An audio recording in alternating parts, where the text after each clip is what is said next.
Ya, assalamualaikum warahmatullahi wabarakatuh. Ketemu lagi di warung Kang Fadil. Ya, teman-teman saya yang budiman, jangan lupa kita tetap bahagia, tetap bersyukur. Hari ini kita akan ngobrolin tentang bagaimana melakukan valuasi terhadap usaha atau startup kita. Ini banyak jadi pertanyaan buat teman-teman yang baru masuk ke dunia startup atau usaha, terus kemudian mencari investor. Begitu investornya tanya, berapa valuasi usaha kamu? Ya bengong gitu. Atau tebak-tebak buah manggis gitu. Nah, sebenarnya ada beberapa metode yang nanti akan kita coba bahas satu persatu. Nah, mengenai investasi ini, kapan kita harus mencari investasi, kapan harus menahan diri. Nah, karena investasi ini tidak selalu selamanya baik ya, mentang-mentang dapat dana baru masuk gitu ya. Harus lebih bijak dalam menentukan keputusan kapan harus mencari investasi, kapan harus menahan diri. Nah, misalnya nih, contoh yang tidak bijak. Nah, hanya ngelihat uangnya aja tapi kita belum yakin nih dengan decision kita untuk mungkin ekspansi bisnis atau memperluas bisnis dengan cara nambah cabang atau menambah SDM sebanyak-banyaknya. Padahal kita lihat iklim bisnis mungkin kurang baik ke depannya. Mungkin kita lihat tahun 2023, wah resesi bakal makin terlihat jelas. Daya beli menurun. Tapi di situ kita malah mungkin menambahkan kos-kos yang lebih besar lagi, misalnya ngeborong GPU yang banyak atau server yang banyak, padahal kan ada cloud, ada apa yang mungkin solusinya lebih murah. Nah, kondisi seperti itu kita investasi mencari investasi itu tidak bijak. Nah, lain kalau ternyata produk kita setelah kita validasi itu demand-nya tinggi sekali. Customer sangat menunggu versi kedua dari produk kita. Nah, untuk kita mempercepat pengembangan produk kita, kemudian untuk memperbanyak channel penjualan kita, akhirnya kita butuh dana untuk marketing yang lebih besar lagi, untuk lebih viral lagi ya. Akhirnya kita mencari dana investasi baru supaya nggak terjadi opportunity loss. Hilangnya opportunity gara-gara kesempatan itu berlalu begitu saja tanpa diambil gitu ya. Nah, ini contoh ya, dulu WhatsApp itu masih inget nggak pernah ngecas setiap orangnya sekitar $1. Nah, itu sebenarnya dia ngetes juga ya, ternyata dengan $1 orang mau nih spending gitu. Tinggal dikali tuh jumlah usernya berapa, dikali periodenya penggunaannya berapa.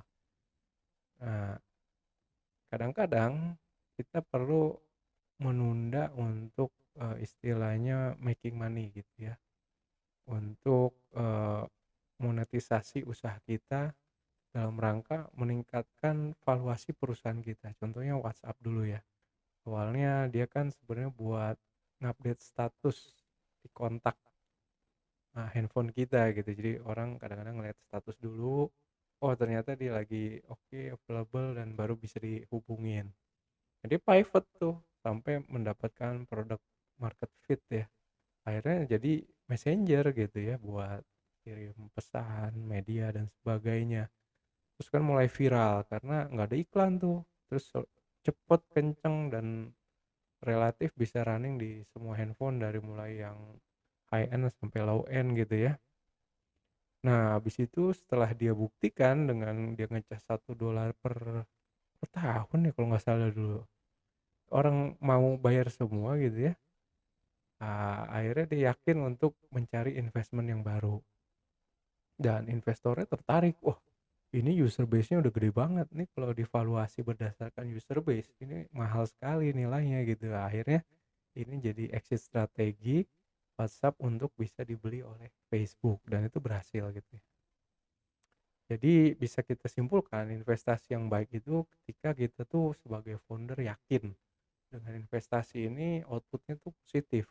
Misalnya dengan bertambahnya akuisisi user, kemudian dengan semakin loyalnya user, atau dengan akhirnya kita bisa menciptakan fitur-fitur baru yang diminta user selama ini gitu, atau untuk ekspansi agar market share-nya semakin besar, semakin luas gitu ya.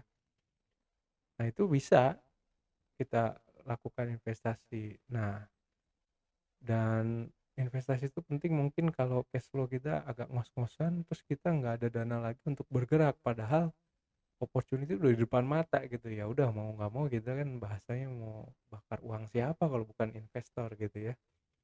Dan jangan sampai terjadi bubble investasi atau down round. Artinya apa? Nilai valuasinya turun gara-gara yang mungkin bisnisnya nggak perform atau produk yang dijanjikan tidak deliver dan sebagainya. Dan juga tentunya ini bisa sejalan dengan rencana jangka panjang perusahaan gitu ya. Kan tentunya kalau orang berinvestasi pasti mengharapkan dananya bisa berkembang kembali dalam nilai yang lebih besar lagi gitu ya.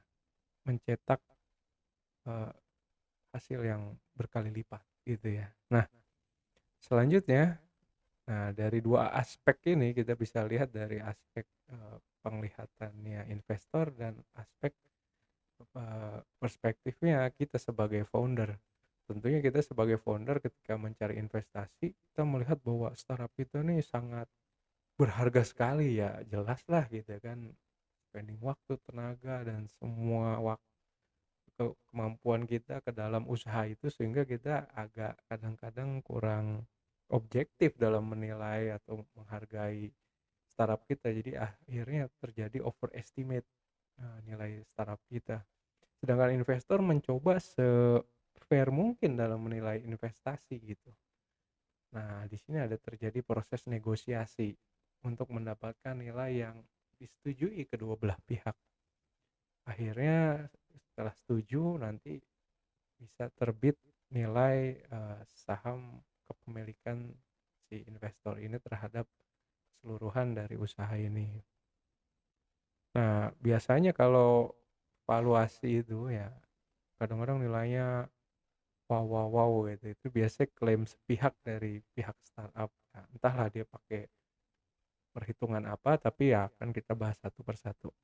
Nah, metode valuasi yang kita kenal seperti ini ada sekitar 5 jenis ya. Yang pertama berdasarkan asetnya, kemudian berdasarkan posisi finance-nya, finansial perusahaan tersebut, atau metode venture capital. Jadi VC ini punya cara sendiri dalam memvaluasi startup, dan kadang-kadang ya startup ini tergantung bidangnya. Kalau mungkin bidangnya di AI, di IoT, itu punya parameter yang beda-beda yang nantinya punya penilaian yang berbeda.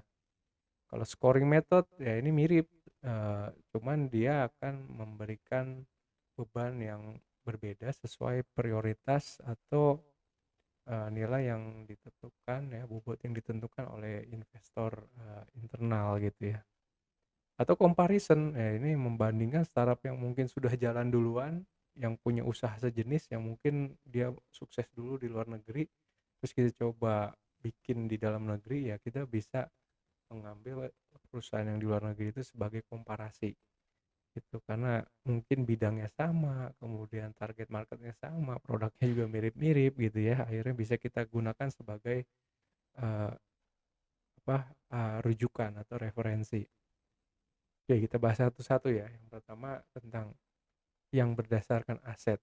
Bagaimana ini cara yang paling masuk akal buat saya untuk investor yang kaku, yang tradisional, yang jadul gitu ya. Jelas lah dia pengen beli sesuatu semuanya yang terlihat gitu, atau yang tidak terlihat tapi jelas gitu, barangnya ada gitu. Nah, aset ini dibagi dua, tangible dan intangible. Tangible tuh barangnya nyata, bisa dilihat, bisa dirasakan gitu ya. Contohnya ya kas, kemudian piutang, kemudian mungkin ya aset-aset yang dimiliki perusahaan, punya server atau punya tanah, punya properti, atau punya server-server, atau punya apa, benda-benda yang punya nilai ekonomi gitu ya, yang bisa diuangkan, yang liquid dan non liquid. Nah, aset yang intangible itu juga harusnya bisa dinilai gitu ya, seperti hak cipta, berapa paten yang dimiliki. Nah, kadang-kadang perusahaan yang canggih-canggih itu ya mungkin dia punya researcher di R&D-nya yang membuat paten-paten. Nah, ini bisa dinilai itu. Dan biasanya nilainya tinggi gitu ya.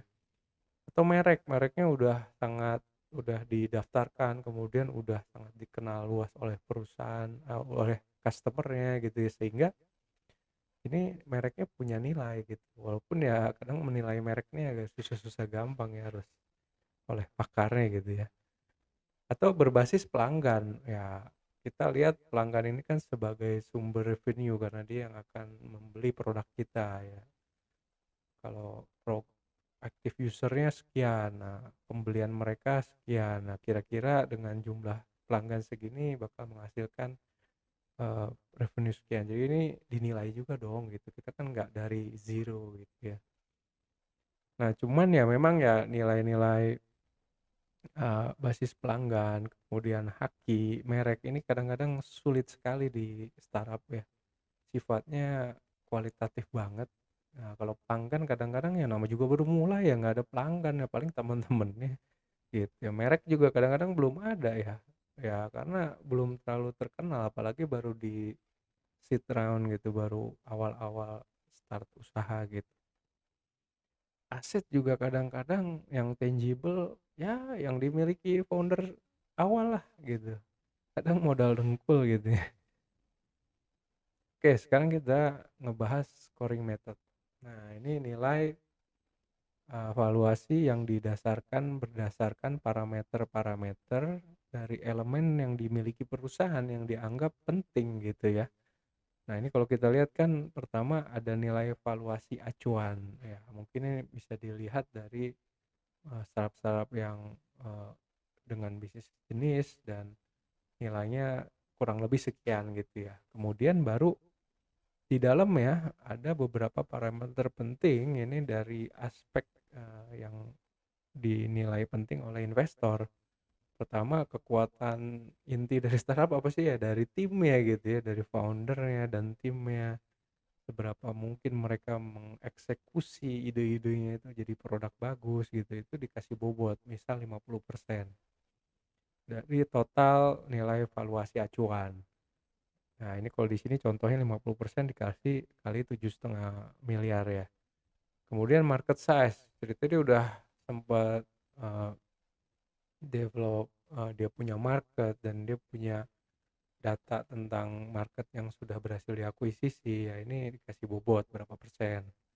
Kemudian keunikan dari produknya, kemudian kondisi kompetisi di market seperti apa. Oh ternyata dia first mover, oh ternyata dia uh, salah satu pemain besar lah di segmen tersebut ya, akhirnya nilainya besar gitu ya. Kemudian dilihat juga dari marketingnya, kemudian kalau ada kebutuhan tambahan investmentnya dan faktor-faktor lainnya. Nah habis itu setelah itu kan nilainya sudah dikalikan dengan nilai valuasi acuannya berdasarkan persentase tadi. Nah total parameter itu 100% ya gitu ya. Jadi kalau di total nilainya ya sesuai dengan valuasi acuan, lalu kita kasih bobot untuk masing-masing parameter tersebut. Kalau memang ada yang harus dihargai lebih tinggi gitu parameternya. Misal di sini kan untuk eh, kemampuan atau kekuatan dari timnya itu dinilai tinggi karena ini sangat jadi key metrics banget dalam kesuksesan sebuah startup. Akhirnya dinilai 150%, berarti ya nilai yang tadi dikali bobotnya itu dikali lagi 1,5 gitu. Atau ada nilai yang wah ini sebenarnya nggak terlalu penting ya bisa dikurangin gitu skornya ya dikali 70% atau 30% ya. Ini sangat tergantung dari persepsi si investornya gitu ya. Nah, eh, metode selanjutnya adalah comparison atau membandingkan. Kalau kita lihat perbedaannya antara metode scoring yang tadi dengan comparison, ini ada parameternya biasanya yang dilihat.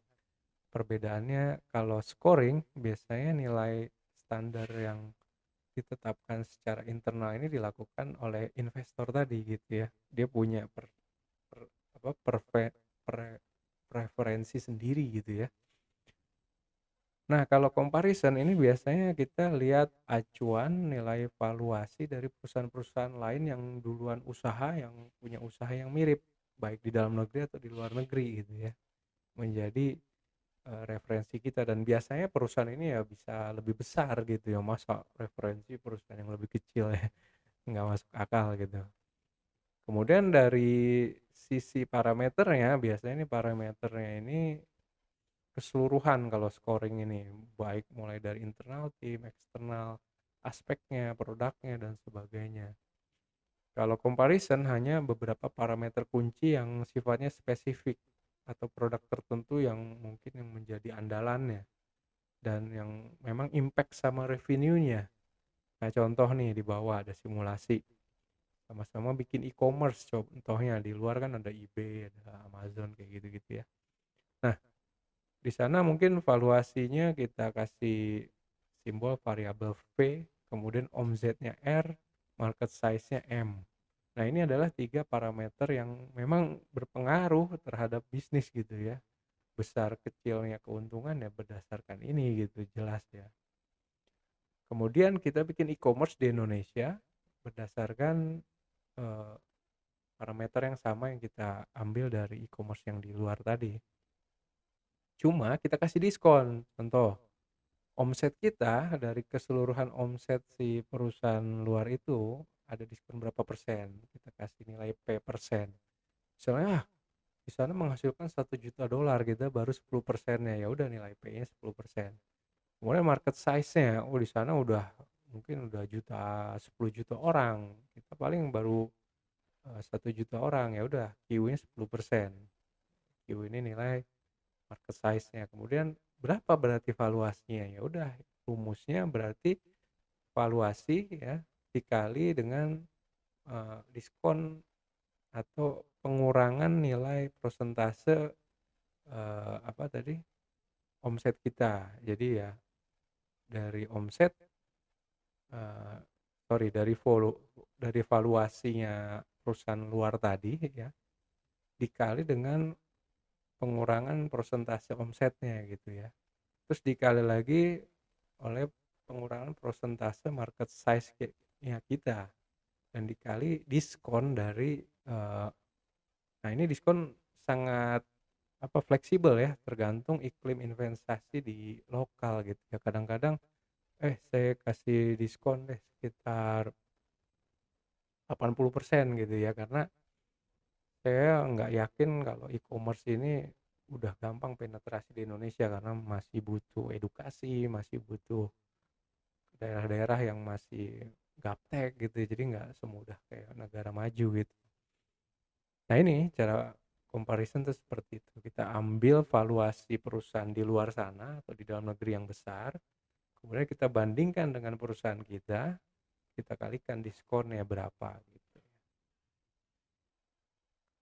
Nah, kalau perusahaan yang baru, yang jenis produknya benar-benar unik, belum ada referensinya, ya nggak cocok dengan comparison ini ya. Apa yang mau di compare gitu ya, akhirnya ya udah kita pakai metode yang lain.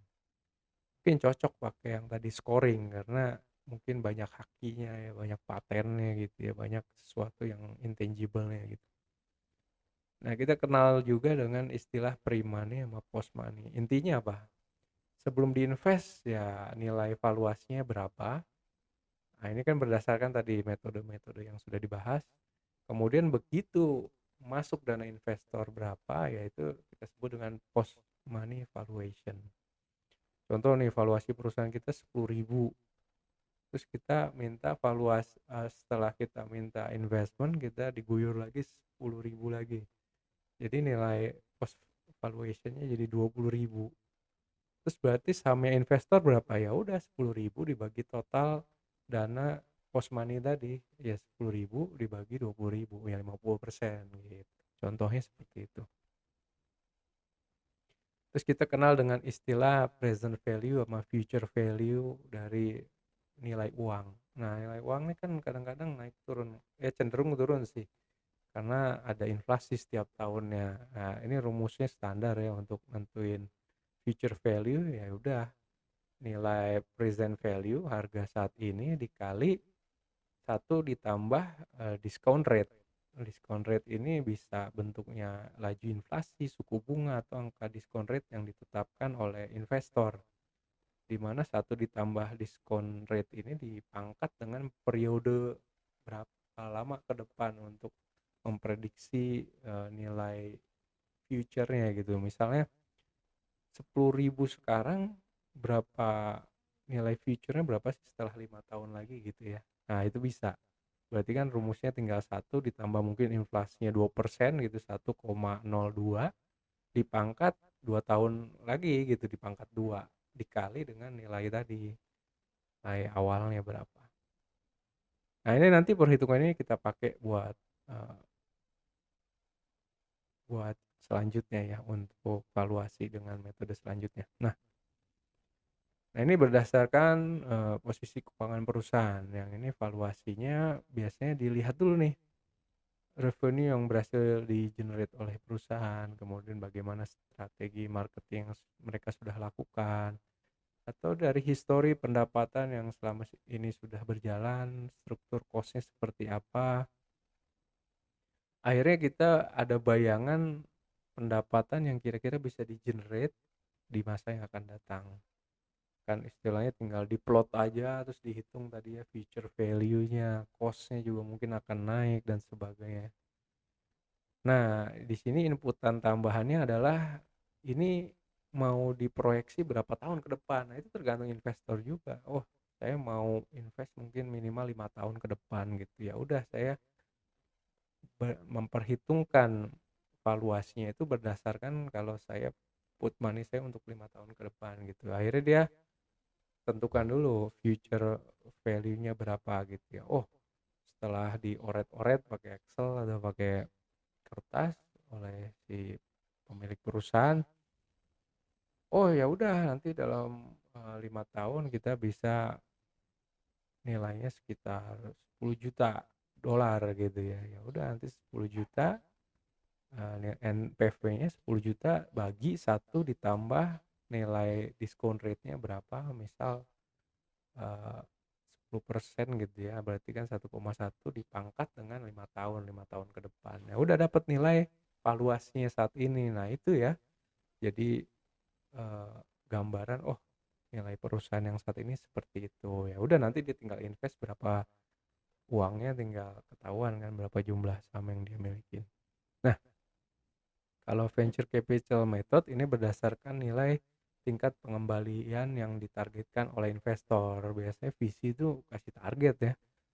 Saya mau invest dalam 5 tahun, pengembaliannya harus bisa, maksudnya target pengembaliannya, value-nya itu bisa berkali lipat sebanyak 25 kali. Ini contoh ya, ini simulasi. Ya pengen invest 5 tahun, dia pengen nilai valuasinya jadi 25 kali. Nah, anggaplah dari perkiraan waktu exit investasi ya, kita dapat nilai valuasinya itu saat exit sekitar 10 juta dolar gitu, 510.000 kalau di simulasi ini ya. Itu nilainya adalah ya 25 dikali nilai valuasi setelah masuk uang investor gitu ya. Nah, akhirnya diskon rate-nya juga bisa ketahuan dari nilai tadi, tingkat pengembaliannya, dan juga horizon investmentnya berapa tahun gitu ya. Habis itu nanti nilai investasinya berapa yang diajukan. Nah, ini kita nanti bisa lihat juga nilai saham investornya, sejumlah nilai yang di store dibagi dengan post money valuation-nya berapa gitu. Nah, ini biasanya lebih berat ya, karena venture capital ini biasanya punya uh, target tingkat pengembalian yang relatif kadang lebih tinggi gitu. Jadi kadang-kadang besar baru mungkin lebih cocok cari angel investor yang istilahnya percaya karena si foundernya ini yang udah klop gitu dengan dia gitu. Jadi istilahnya masih bisa dinegosiasi nih nilai-nilai tingkat pengembaliannya ini. Ada juga sini tambahan mengenai terminologi investasi ya.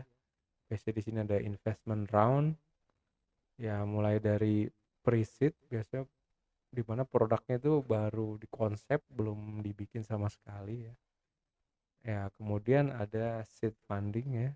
Ini biasanya pertama kalinya si startup ini dapat investment, intinya untuk membuat produk ini siap untuk dijual ke pasar, ke market. Nanti begitu udah ada traction, udah mulai ada user yang pakai, udah usernya udah ada beberapa, terus kita mau expand marketnya supaya lebih cepat, ya baru ada seri-serisnya, series A sampai series X. Dan ini biasanya tipikal investornya beda gitu ya. Kalau seed biasanya ya udah lo butuhnya berapa, biasanya benar-benar dihitung tuh ya, dengan orang tim yang terbatas, infrastruktur yang terbatas, ya mungkin kebutuhan awal juga yang nggak terlalu besar, yang penting produknya jadi dulu, eksperimen dulu, diterima dulu gitu ya. Tapi begitu series sampai X ini biasanya butuh besar, karena kita pengen growth yang biasanya yang cepat gitu, dalam waktu singkat kalau bisa udah bisa dijangkau oleh seluruh Indonesia atau bahkan ke ASEAN dan sebagainya. Nah, ini ada istilah common share sama preferred share ya. Common share ini ya pemegang saham, baik mulai dari foundernya, kemudian yang mungkin ada investor yang masuk gitu, tapi ada juga yang preferred shareholder, di mana selain dia punya hak suara saat RUPS ya, rapat umum pemegang saham biasanya akhir tahun gitu, dan dia dapat dividen dari keuntungan yang dibagikan berdasarkan persentase saham yang dimiliki, bisa juga dia punya hak-hak khusus gitu, antara lain simple preference. Ini kalau amit-amit gitu perusahaannya bangkrut, dilikuidasi, nah biasanya dia ada opsi tuh, apakah dana investasinya dibalikin bulat-bulat aman gitu ya, bersih, atau ya dia milih untuk mengambil aset yang di tersisa yang dibagikan sama seperti ke pemegang common share gitu ya. Ada juga multiple preference ya, dia itu bisa pengembaliannya 1 kali atau n kali dari jumlah investasi awal dia gitu. Misal dulu 10.000, tapi kalau ada agreement dia minimal dapat 2-3 kali lipat dari nilai yang dia storein gitu ya. Atau juga participating 1x sampai nx gitu, dia biasanya mendapatkan pengembalian nilai berapa kali dari nilai investasi awal, habis itu ditambah lagi sisa pembagian aset gitu. Jadi untungnya untung double gitu ya, dari nilai pengembalian invest awal ditambah aset-aset itu dijual terus dibalikin ke pemegang sahamnya juga dapat lagi, jadi double. Nah, ada istilah lagi dilusi. Nah, contoh nih, ada awalnya startup ada 2 orang gitu ya, masing-masing 50%, 50%. Mungkin mereka dulu awalnya cuma 10 juta, masing-masing store 5 juta, 5 juta. Seiring dengan jalannya usaha, valuasinya naik tuh jadi 100 juta. Jadi kasarnya kan mereka masing-masing 50 juta kepemilikan nilai sahamnya gitu. Begitu tiba-tiba dia butuh investment baru, datanglah investor baru. Nah, dia butuh nyetor 100 juta. Berarti kan nilainya 100 juta tambah 100 juta, jadi post money valuation-nya sekitar 200 juta. Nah, terdilusi nilai saham mereka yang tadinya 100 juta dibagi 200 juta ya. Eh, yang tadinya 50 juta, salah satu founder 50 juta dibagi dengan 200 juta gitu ya. Di seperempatnya gitu ya. Sedangkan investor yang baru ya 100 juta dibagi 200 juta, setengah, jadi 50%. Jadi pada terdilusi masing-masing 25%, terbaru ya tadi nilainya 50% gitu ya. Dan ada juga istilah nanti option full atau vesting. Option full nih biasanya startup ya kadang-kadang nawarin saham buat employee-nya supaya mereka ya lebih loyal gitu ya. biasanya staf-staf pertama, orang-orang tim awal gitu. Dan ini biasanya investor yang mau masuk pengen option pool ini udah dialokasikan dulu sebelum mereka masuk. Sehingga nanti kalau ke depan ada rencana option pool tuh tidak membuat saham mereka terdilusi. Dan untuk mendapatkan option pool ini kadang-kadang employee itu harus melalui fase vesting, istilahnya semakin cinta mereka mungkin contoh nih dapat 2% tapi kedapatan selama 2 tahun, tiap bulan dapat 2% dibagi 12 gitu ya, jadi 1/6% per bulannya gitu ya. Tapi kalau keluar sebelum 1 tahun ini hangus option poolnya ya bisa gitu ya, itu namanya vesting seperti itu. Tapi kalau dia komplit 2 tahun masih stay situ ya dapat 2%-nya itu. Convertible note. Nah, ini biasanya sih kayak apa ya? Ya kayak pinjaman aja lah. Pinjaman gitu ya, tapi nanti ditukar dengan eh, common share gitu. Jadi ditukar sama equity perusahaan gitu ketika dia ada investment round lagi selanjutnya ke depan. Tapi biasanya penetapan nilai sahamnya ditunda gitu ya. Jadi valuasinya nanti aja lah begitu you bener-bener mau investasi di ronde selanjutnya yang mungkin lebih besar lagi. Tapi gue butuh uangnya cepet nih, nggak nunggu nanti. Ya udah dipinjemin lah berapa gitu ya. Ini agreementnya antara si investor ini atau bank atau lembaga keuangan dengan si pemilik perusahaan yang mau diinvest. Nah, akhirnya nilai harga saham akan ditentukan oleh investor di tahap berikutnya gitu ya. Nah, kita kenal juga istilah warrant dan diskon. Biasanya warrant ini diberikan kepada investor di mana dia bisa membeli saham tambahan di kemudian hari dalam jangka waktu tertentu dengan harga yang sama. Ya walaupun mungkin valuasinya naik gitu, akhirnya harganya lebih mahal. Dia bisa beli dengan harga yang dulu, yang agreement di dulu pas dia dapat warrant itu. Nah, biasanya juga dibatasi jumlah saham yang boleh dibeli berapa banyak gitu ya. Diskon, nah ini biasanya hubungannya sama convertible notes tadi ya. Ketika valuasinya terbentuk gitu kan, akhirnya kan setuju berapa nilai yang utang yang kemarin dijadiin saham tuh jadi berapa nilainya gitu. Nah, pas dia beli kan kadang harganya tuh udah beda tuh. Nah, dia bisa dapat harga diskon tuh sesuai perjanjian saat dia ngeluarin convertible notes itu. Valuation collar. Nah, ini hubungannya sama tadi biasanya convertible note ya. Dia nyari pinjaman cepat tapi nilai sahamnya belum ditentukan. Nah, ini biasanya alot nih antara investor dengan founder. Misal nih, investor tuh berharap nilai sahamnya 300 perak gitu. Murah gitu. Investor berharap 1.000. Tapi nggak ada nilai tengah yang akhirnya mereka deal. Ya udah dia terapkan valuation collar ini gunanya ketika nanti valuasinya di atas ekspektasinya si founder mungkin 1.200 dia akan pakai nilai 1.000. Tapi kalau dia ternyata jeblok nilai ya di bawah dari yang diminta investor misal 250, ya udah dia naik ke 300. Nah, itu untuk ngamanin sebenarnya sih supaya nggak overvaluation atau undervaluation harga sahamnya ya, sesuai ekspektasi dua pihak gitu. Ya, itu mungkin sedikit gambaran ya kalau buat teman-teman yang punya usaha kemudian pengen cari investasi, ditanya berapa sih harga perusahaannya gitu ya. Ya kalau nggak tahu ya ini silakan gunakan beberapa metode yang tadi kita sudah pelajarin ya, tinggal di googling detailnya, tapi minimal sudah ada gambaran. Semoga perusahaan teman-teman punya valuasi yang semakin menaik dari hari ke harinya dan bisa lebih sukses ke depannya. Sekian dari saya. Assalamualaikum warahmatullahi wabarakatuh.